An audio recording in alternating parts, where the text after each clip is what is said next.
कहानी की शुरुआत में हम एक तालाब में एक लड़के को डूबे हुए देखते हैं। वो हमें बता रहा होता है कि वहाँ सिर्फ अंधेरा और बहुत तेज की ठंड थी।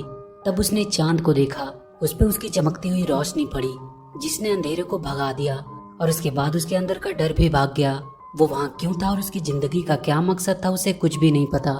उसे वहाँ एक छड़ी मिली जिसे छूते ही उसमें कुछ मैजिकल पावर आ गई, जिसे देखकर वो काफी खुश था। वो हवा में भी उड़ सकता था। वहाँ एक पेड़ पे चढ़कर उसने देखा कि पास में एक गांव है। वो वहाँ जाकर वहाँ के लोगों से बात करने की कोशिश करता है, पर बहुत जल्द उसे पता चल जाता है कि कोई भी इंसान उसे ना तो सुन सकता है और ना ही देख सकता है।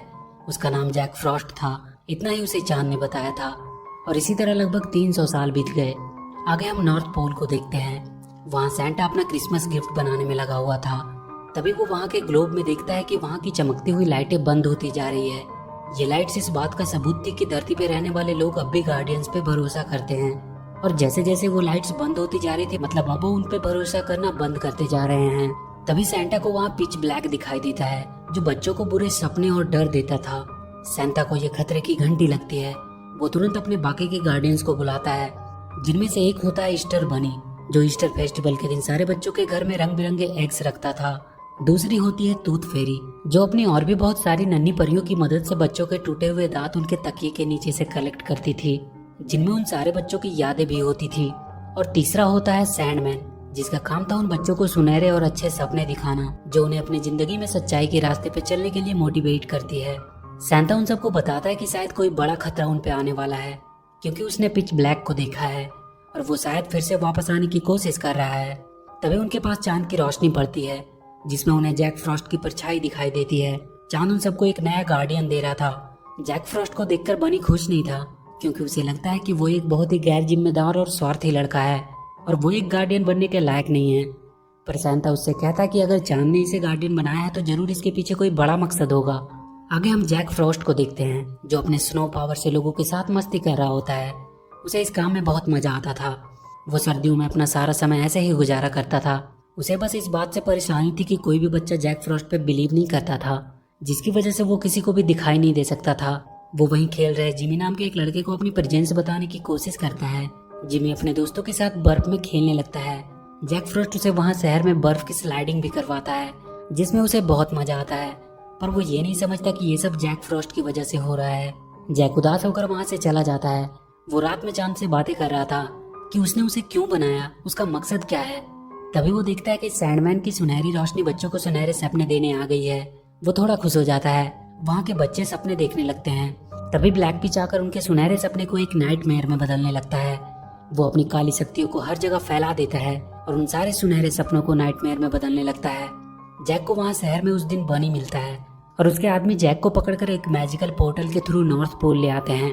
वहाँ उसे बाकी के गार्डियंस मिलते हैं। सैंटा उसे बाकी सभी गार्डियन से इंट्रोड्यूस करवाता है। सैंटा उसे बताता है कि चांद ने उसे गार्डियन बनाया है, पर जैक फ्रॉस्ट उनसे कहता है कि उसे नहीं लगता कि वो एक गार्डियन बनने लायक है, क्योंकि उसे डिसिप्लिन में रहना और लोगों के ऑर्डर फॉलो करने में कोई इंटरेस्ट नहीं है। तब वो लोग उसे बताते हैं कि कैसे उन पर ब्लैक पिच का खतरा बढ़ गया है और उसे खुद चांद ने गार्डियन चुना है, इसलिए वो मना नहीं कर सकता। सैंटा उसे वहाँ की बाकी सभी चीजों की जानकारी देने लगता है। तभी बनी उनके पास आकर बताता है कि टूथ पैलेस में कुछ प्रॉब्लम हो गई है। वो सारे सैंटा के स्लेज में बैठकर टूथ पैलेस तक पहुँचते हैं। वहाँ ब्लैक पिच के नाइटमेयर सारी नन्ही परियों को कैद करके ले जा रहे होते हैं। किसी तरह जैक फ्रॉस्ट एक नन्ही परी को बचा लेता है। टूथ फेरी उन्हें बताती है कि उन लोगों ने बहुत देर कर दी। वो वहाँ की सारी परियां और वहाँ रखे सारे बच्चों के टूथ्स को चुरा कर ले गया। तभी वो लोग वहाँ ब्लैक पिच को देखते हैं, जो उनसे कहता है कि एक वक्त हुआ करता था जब लोग उससे डरते थे और उसे अपने आसपास महसूस करते थे। पर एक दिन चांद ने उन गार्डियंस को वहाँ भेजा उसका डर खत्म करने के लिए। उन्होंने लोगों के दिलों में आशा जगाई और उन्हें उम्मीद दिया, और उसके बाद से वो सारे ब्लैक पिच को एक बुरा सपना समझकर भूल गए। पर अब सब बदलेगा। उन्हें फिर से डर का एहसास होगा और उनके दिलों से वो गार्डियंस को निकाल फेंकेगा। और ये अब होना शुरू भी हो चुका है, क्योंकि जब उन बच्चों के टूथ्स को लेने कोई परी नहीं जाएगी तो उन सब का टूथ फेरी से भरोसा उठ जाएगा और वो लोग उसे भूल जाएंगे। और अगर सबने भरोसा करना छोड़ दिया तो उनकी सारी शक्तियां भी धीरे धीरे खत्म हो जाएगी। और उसके बाद ना ही कोई क्रिसमस होगा और ना ही कोई ईस्टर होगा, तो सिर्फ अंधेरा और उसका डर। सारे गार्डियन उस पर हमला करने लगते हैं, पर वो वहां से भागने में सफल रहता है। टूथ फेरी अपनी नन्ही परियों के पकड़े जाने से बहुत उदास थी। जैक उससे पूछता है कि ब्लैक पिच टूथ चुरा कर क्या करना चाहता है।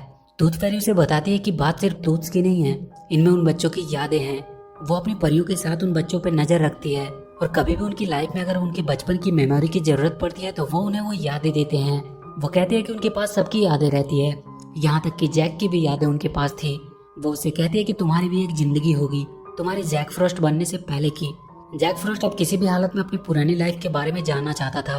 तभी टूथ फेरी के कुछ पंख झड़ने लगते हैं। शायद लोगों का उससे विश्वास उठता जा रहा है। सेंटा सबको आइडिया देता है कि वो खुद जाकर सारे टूथ्स को कलेक्ट करेंगे और वो सारे गार्डियन निकल पड़ते हैं टूथ कलेक्ट करने। वो सब जल्दी जल्दी सारे बच्चों के तकिए के नीचे से उनके टूथ्स को लेने लगते हैं और उसके बदले में कोई ना कोई गिफ्ट्स रखने लगते हैं। पर जब वो लोग जिमी के घर में उसके टूथ्स लेने जाते हैं तो वो जाग जाता है और वो वहाँ सबको देख सकता था सिवाय जैक के, क्योंकि वो उस पर बिलीव नहीं करता था। पर तभी जिमी का डॉग बनी पे झपटने लगता है। सैंडमैन उसे वापस से सुलाने की कोशिश करता है, पर इसमें उनके साथ साथ बनी, सैंटा और टूथ फेरी भी सो जाते हैं। तभी जैक को वहाँ ब्लैक पिच दिखाई देता है। वो उसके पीछे भागता है। सैंडमैन भी उसके साथ ही जाता है। इधर जिमी की छोटी बहन सैंटा का मैजिकल पोर्टल से कहीं चली जाती है। जैक ब्लैक पिच को पकड़ने की कोशिश कर रहा था और सैंडमैन उसके नाइटमेयर को सुनहरे ड्रीम में बदल रहा होता है। तभी ब्लैक पिच उन्हें दिखाई देता है। वहाँ उसके बहुत से नाइटमेयर्स भी थे। वो सब एक साथ उन पे हमला कर देते हैं। तब तक बाकी के गार्डियंस भी वहाँ आ जाते हैं। वो सब उन नाइटमेयर से लड़ने लगते हैं, पर ब्लैक पिच अपनी पावर की मदद से सैंडमैन को एक नाइटमेयर में बदल देता है। जैक उसे बचाने की कोशिश करता है, पर वो उसे बचा नहीं पाता है। पर वो अपने पावर से ब्लैक पिच के सारे वार को नाकाम कर देता है। सारे गार्डियन सैंडमैन को आखिरी श्रद्धांजलि देते हैं। इन सब के लिए जैक अपने आप को जिम्मेदार मानने लगता है, पर सैंटा उनसे कहता है कि तुमने तो उन सबको बचाया है।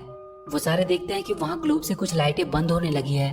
बनी उनसे कहता है कि सब ठीक हो जाएगा क्योंकि कल ईस्टर है और वो सबके पास एग पहुंचा देगा, जिनसे उनका बिलीव उन पर बना रहेगा और ब्लैक पिच चाहकर भी उनका कुछ नहीं कर पाएगा। बनी उन सबको लेकर अपने महल में जाता है, पर उन्हें वहाँ जिमी की छोटी बहन मिलती है जो मैजिक पोर्टल से वहाँ आ गई थी। बनी उसे फिर से सुला देता है और जैक उसे वापस रखने के लिए उसके घर में जाता है। उसके साथ एक नन्ही परी भी होती है। जब वो वापस आ रहा होता है तो जैक को कोई उसका नाम लेकर आवाज दे रहा था। वो उस आवाज का पीछा करता है। वो एक बहुत गहरे सुरंग तक पहुंचता है।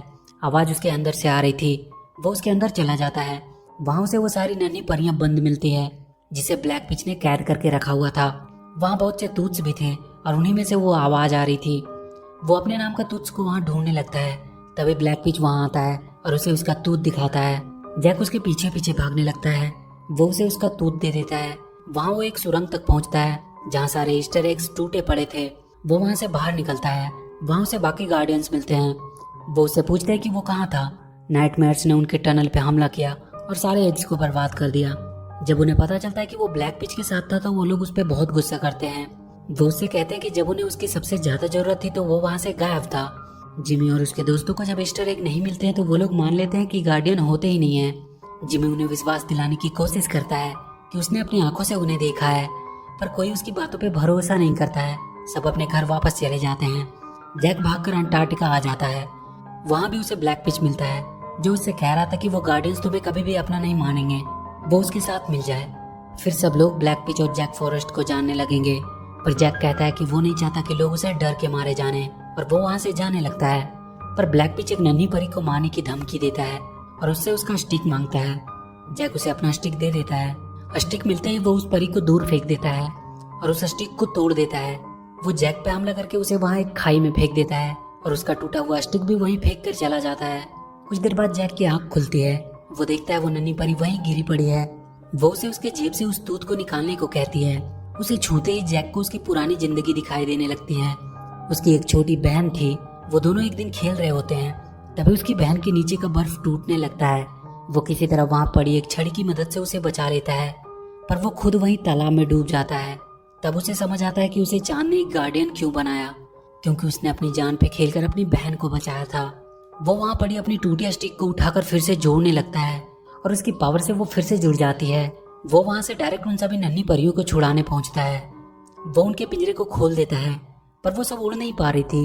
उनकी पावर शायद खत्म हो रही थी, क्योंकि वहां रखे ग्लोब की सारी लाइटें अब बंद हो रही थी और अब मात्र एक लाइट बची हुई थी। ये जिमी था।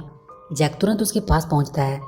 वो देखता है कि जिमी एक बनी टॉय से बातें कर रहा है कि उसके सारे दोस्त समझते हैं कि बनी एग्जिस्ट नहीं करता है।